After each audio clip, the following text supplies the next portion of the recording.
माझ्या इंग्लिशची सुरुवात to go ह्या शब्दाने करतो. ल्या टू गो एकही इंग्रजी ह्या निवडू.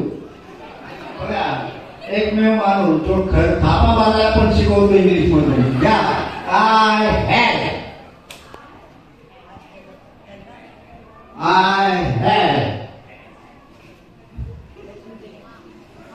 आता तुम्हाला मराठीतून समजलं तयार आहे?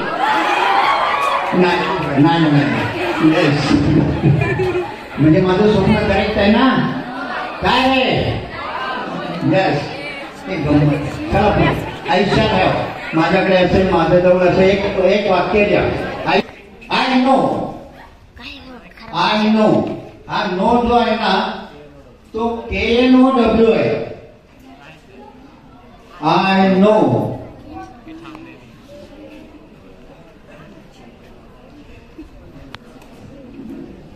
You know. Know. I know म्हणजे मला अर्थ लिहून घ्या, हे प्रचंड उपयुक्त आहे. आय नो म्हणजे मला माहित आहे. पटापट. आय नो म्हणजे मला माहिती आहे, मला समजतं, मला कळतं, मला येतं,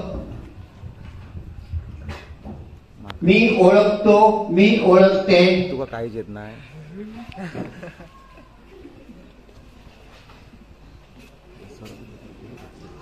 मी जाणतो, मी जाणते. तू जाणतोस नाही.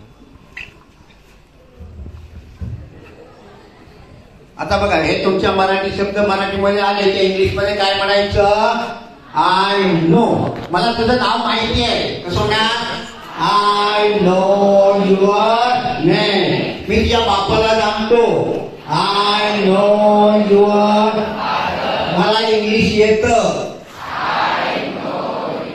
मला इंग्लिश कळतं, मला इंग्लिश समजतं. I know English. बघितलं एक आय नो किती काम करते. पुढे घ्या. I don't know.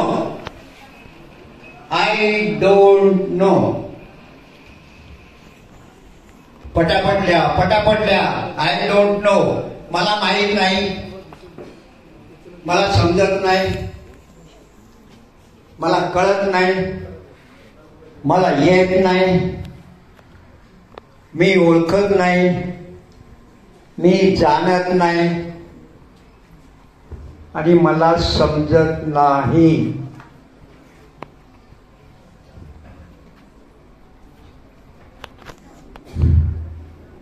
मला इंग्लिश समजत नाही. लिहून घ्या.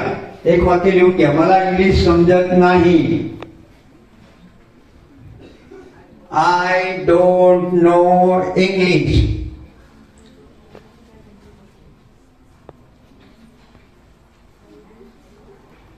मग मला तुझं नाव माहित नाही. कसं होणार? I don't know your name. मी तुझ्या बापाला जाणत नाही. I don't know your. यापुढे do you know. Do you no.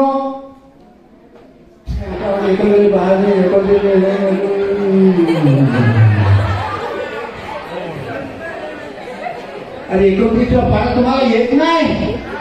मला तरी कुठे येतो.